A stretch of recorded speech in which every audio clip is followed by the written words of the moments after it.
வணக்கம் அன்பு நேயர்களே. இன்று சிங்கப்பூரில் மிகவும் பிரசித்தி பெற்ற ஒரு நீர்த்தேக்கம், அதாவது ஆங்கிலத்தில் ரிசர்வயர் என்று சொல்வார்கள், மேக்ரிச்சி என்று அழைக்கக்கூடிய ரிசர்வயர், அதாவது நீர்த்தேக்கத்திலிருந்து உங்கள் அனைவரையும் சந்திப்பதில் பெருமகிழ்ச்சி. இந்த காலையினுடைய முக்கிய நோக்கம், இப்பொழுது இது தூக்கப்பட்ட இந்த மேக்ரிச்சி என்று சொல்லக்கூடிய நீர்த்தேக்கம் துவக்கப்பட்ட ஆண்டு ஜூலை 25, 2009 ஆண்டு ஜூலை 25 அப்போதைய துணை பிரதமரால் துவக்கப்பட்டது இந்த மேக்ரிச்சி என்று அழைக்கக்கூடிய நீர்த்தேக்கம், அதாவது மேக்ரிச்சி ரிசர்வயர். இன்றைக்கி எங்களால் முடிஞ்ச அளவு இந்த மேக்ரிச்சி கிட்டத்தட்ட 9 கிலோமீட்டர் பரப்பளவு, 9-10 கிலோமீட்டர்னு நினைக்கிறேன், 10 கிலோமீட்டர் பரப்பளவு கொண்டது. இதை முழுசும் உங்களுக்கு கொண்டு போய் காட்டுறது தான் எங்களுடைய முக்கியமான நோக்கமாக இன்றைக்கி இந்த வீடியோவில் இருக்குது. அதனால் ஒவ்வொரு பகுதியாக நம்ம இந்த மேக்ரிச்சி ரிசர்வயரை பார்க்க போகிறோம். ரைட்டா? நன்றி.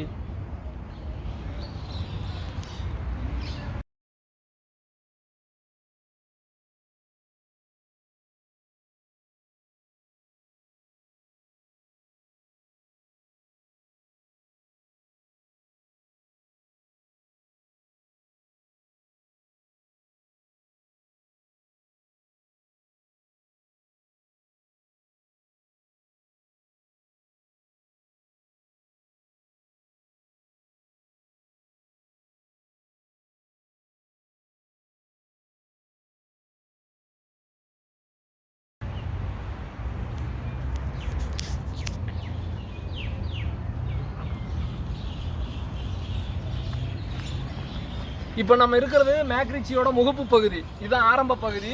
இந்த ஆரம்ப பகுதியிலேருந்து நம்ம ஸ்டெப் பை ஸ்டெப்பாக உள்ள ஒவ்வொன்றா பார்க்க போகிறோம். இது கிட்டத்தட்ட 10 கிலோமீட்டர் சுற்றுலா பரப்பு. ஏற்கனவே நான் உங்கள்கிட்ட சொன்னது மாதிரி இதை வாங்க நம்ம ஒவ்வொன்றா வந்து மெதுவாக பார்ப்போம். சரிங்களா? ஓகே. இப்போ பார்த்தீங்கன்னா இந்த வந்து நம்ம வந்துட்டு மேக்ரிச்சியோட முகப்பு பகுதியில் இருக்கோம். இந்த முகப்பு பகுதியில் மஷ்ரூம் கெஃபேன்னு சொல்லிட்டு ஒரு சின்ன ஹோட்டல் இருக்குது. அங்கே வந்துட்டு நீங்கள் மினி கூல்ட்ரிங்க்ஸு, காஃபி, டீ எது வேணாலும் நீங்கள் வாங்கி சாப்பிட்டுக்கலாம் டயர்டாக இருந்தால். ஸோ அதுக்கப்புறம் இந்த இடத்துல அந்த மஷ்ரூம் கெஃபேயை தாண்டி வந்தீங்கன்னா ஒரு சின்ன பாலம் மாதிரி போட்டிருக்காங்க. இந்த பாலத்தை கடந்து அப்படியே மெதுவாக வந்தீங்கன்னா இப்போ தான் இதோட ஆரம்ப பகுதி, அந்த மேக்ரிச்சியோட ஆரம்ப பகுதிக்கு நம்ம இப்போ ஸ்டெப் பை ஸ்டெப்பாக போக போகிறோம். சரிங்களா? இங்கே ஏதோ போர்டு ஒன்று போட்டிருக்காங்க, அதை பார்ப்போம் அது என்ன போர்டு இருக்குது. அதை பார்த்துட்டு அந்த வழியை நம்ம வந்துட்டு என்னென்ன எங்களால் உங்களுக்கு காட்ட முடியுமோ அதெல்லாம் பார்ப்போம். சரிங்களா? இப்போ இங்கே பார்த்தீங்கன்னா 5 கிலோமீட்டருக்கு வந்துட்டு HSBC ட்ரீ டாப் வாக்குன்னு ஏதோ இருக்கான். HSBC ட்ரீ டாப் வாக்கு. வாங்க ஃபஸ்ட்டு அதை வேணால் நம்ம இப்போ பார்ப்போம், அது எப்படி இருக்குது, அதோட அழகு என்ன அப்படிங்கிறதெல்லாம் இப்போ நம்ம பார்த்துக்குவோம். சரிங்களா?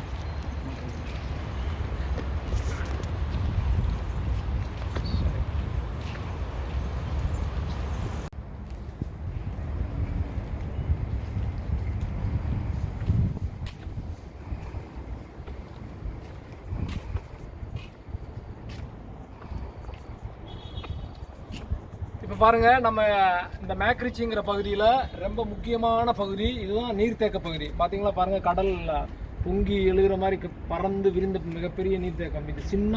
இந்த சிங்கப்பூருங்கிற நாட்டில் இயற்கையை அவங்க வந்துட்டு நீரோட சேர்த்து எவ்வளோ அழகாக இந்த இடத்துல வடிவமைச்சிருக்காங்க பாருங்கள். இதுதான் இது மெயினான பகுதி, இந்த நீர்த்தேக்கம். அடுத்து நம்ம என்ன செய்ய போகிறோம்னா, அங்கே உங்களுக்கு தூரமாக தெரியுற ஒரு வியூ பாயிண்ட், அந்த வியூ பாயிண்ட்டுக்கு உங்களை நான் இப்போ கூப்பிட்டு போக போகிறேன். அங்கேருந்து பார்ப்போம் இதோட வியூ எப்படி இருக்குன்னு சொல்லிட்டு. சரிங்களா?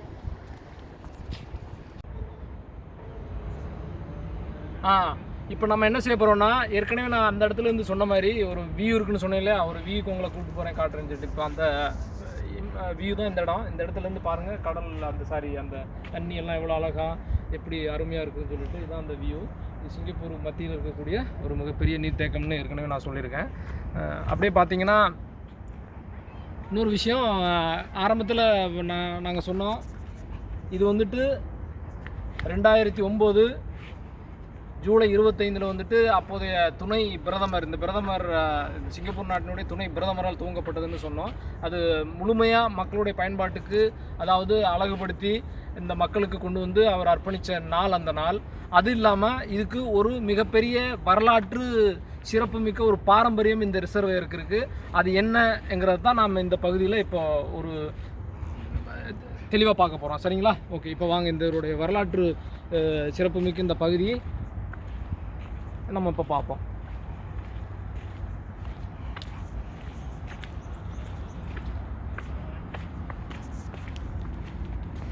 இப்போ பாருங்கள், இந்த இடத்துல சில அந்த போர்டெல்லாம் போட்டிருக்காங்க. இதுதான் அதோட வரலாற்று பாரம்பரியம்ங்கிறது. இதில் பார்த்தீங்கன்னா உங்களுக்கு தெளிவாக தெரியும். இது வந்து இந்த ரிசர்வாயர் வந்துட்டு நீண்ட நெடிய பாரம்பரியம் மிக்கதுன்னு சொன்னேன் இல்லையா. அதாவது 1891 இதை கட்ட ஆரம்பிச்சிருக்காங்க. அதாவது 1891 இதை கட்ட ஆரம்பிச்சிருக்காங்க. அதுக்கப்புறம் இது வந்துட்டு எப்போ இந்த வேலையை முடிச்சிருக்காங்கன்னா 1894 இந்த வேலையை முடிச்சிருக்காங்க. முடிச்சு செப்டம்பர் 29, 1894 இதை ஓப்பன் பண்ணியிருக்காங்க. இது ஓப்பன் பண்ணப்பட்ட ஆண்டு, அதாவது திறப்பு விழா கண்ட ஆண்டு ஒரிஜினலாக இந்த வந்துட்டு 1894 செப்டம்பர் 29 ஓகே. அப்போ வந்துட்டு பார்த்தீங்கன்னா இந்த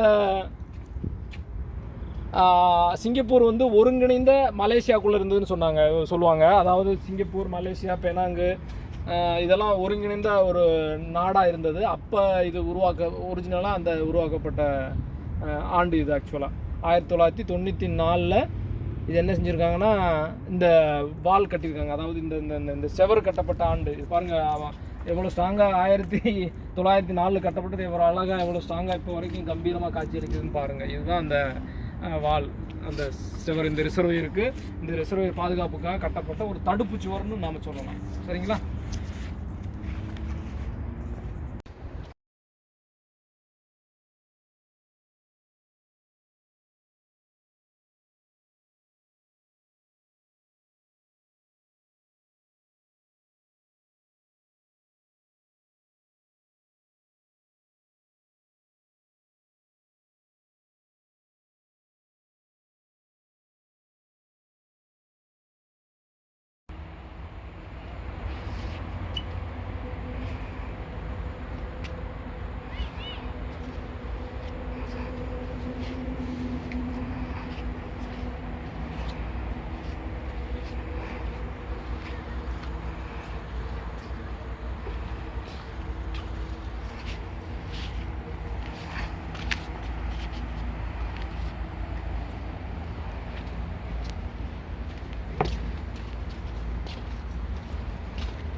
Please, you can.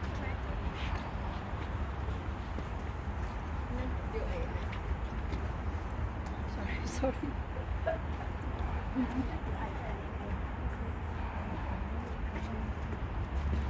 இப்போ நான் நின்றுட்டு இருக்கக்கூடிய பகுதி இந்த நம்ம ஏற்கனவே சொன்ன மாதிரி மேக்ரிச்சி ரிசர்வாயரில் இருக்கக்கூடிய ஒரு பகுதி தான். இதுதான் மிக பழமையான பகுதி, மிகவும் வரலாற்று சிறப்புமிக்க மிக பழமையான பகுதி. முதலில் உருவாக்கப்பட்ட நீர்த்தேக்கம் இதை தான் சொல்கிறாங்க. இது சிங்கப்பூர் மக்களுடைய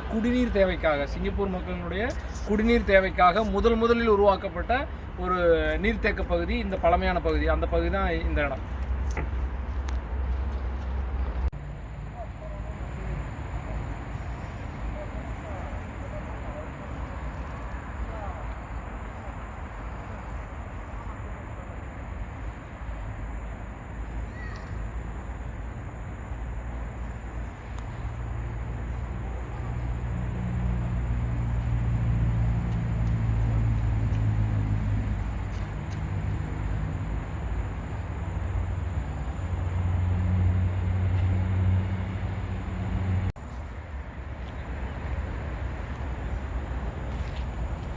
மேக்ரிச்சியில் இன்னும் ஒரு வரலாற்று பகுதியை இந்த இடத்துலேருந்து நம்ம பார்க்க போகிறோம். நம்ம ஏற்கனவே உங்களுக்கு தெரியும், நம்ம காணொலியில் ஒரு பகுதி வந்து திருக்குறளை வந்துட்டு அதோட விளக்கங்கள்லாம் சில சுவாரஸ்யமான சம்பவங்களோடு உங்களுக்கெல்லாம் பகிர்ந்துட்டு வரோம்னு உங்களுக்கு தெரியும். அதில் ஒரு திருக்குறளை கூட சொல்லியிருப்போம், கூற்றுணன்று மேல்வரினும் கூடி எதிர்க்கும் ஆற்றல் அதுவே படை. கூற்றுணர்ந்து மேல் வரினும் கூடி எதிர்க்கும் ஆற்றல் அதுவே படை. இதற்கான விளக்கம் நீங்கள் எங்கள் காணொலியில் கீழே இருக்கிற கமெண்ட் செக்ஷனில் கூட லிங்காக கொடுக்குறோம், வேணா போய் பார்த்துக்குங்க. அப்போ நம்ம என்ன பேசியிருப்போம்னா ஒரு முக்கியமான கருத்து சொல்லியிருப்போம். ஜப்பானியர்களுடைய ஆதிக்கத்திற்கு இந்த சிங்கப்பூரானது கட்டுப்பட்டு இருந்துச்சுன்னு ஒரு காலத்தில். அப்போ அப்படி இருக்கிறப்ப அந்த சமயத்தில் ஒரு சுவாரஸ்யமான வரலாற்று சம்பவமும் இங்கே மேக்ரிச்சிங்கிற இடத்துல ஒரு தொடர்பு இருக்குது. அதை தான் இப்போ நம்ம பார்க்க போகிறோம் இந்த இடத்துல. சரிங்களா? இப்போ பார்த்தீங்கன்னா போர்ஸ் 136 இரண்டாவது உலகப் போரின் போது மலேசியாவில் செயல்பட்ட ஒரு பிரிட்டிஷ் ரகசிய சேவை குழுவாகும். இது ஜப்பானியர்களுக்கு எதிராக நாச வேலைகளில் ஈடுபட்டு வந்தது. அது மட்டும் இல்லாமல் சிங்கப்பூர் மற்றும் மலேயாவை பிரிட்டிஷ் கட்டுப்பாட்டுக்குள் கொண்டு வர வேண்டும் என்பதற்காக தகவல் சேகரிப்பிலும் ஈடுபட்டு வந்தது. அதில் பணியாற்றியவர்களில் ஒருவரான ஏஜெண்ட் லிம் போ செங் லிம் போ செங் இந்த போர்ஸ் 136 கஸ்டாவாஸ் 5 என்ற இயக்கத்தை 1943ஆம் ஆண்டு தலைமையேற்று நடத்தினார். அவர் ஜப்பானியர்களால் சிறைபிடிக்கப்பட்ட நிலையிலேயே 1944ஆம் ஆண்டு அவரது 35வது வயதில் இறந்து போனார். அவருடைய கல்லறை இந்த நீர்த்தேக்கத்திற்கு அருகிலேயே உள்ளது. இதுதான் அந்த வரலாற்று செய்தி.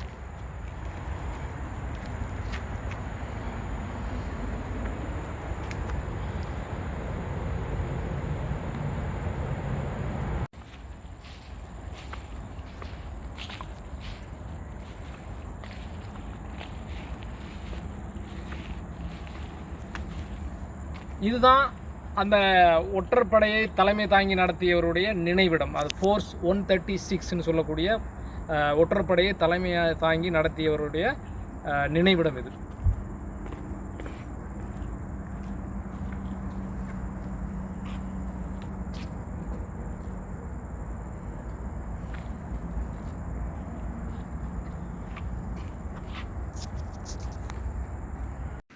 சரி நேயர்களே, இதுவரை நாம் சிங்கப்பூரில் இடம்பெற்றிருக்கக்கூடிய மேக்ரிச்சி காட்டுப்பகுதியினுடைய முகப்பு பகுதியை பார்த்து ரசித்தோம்.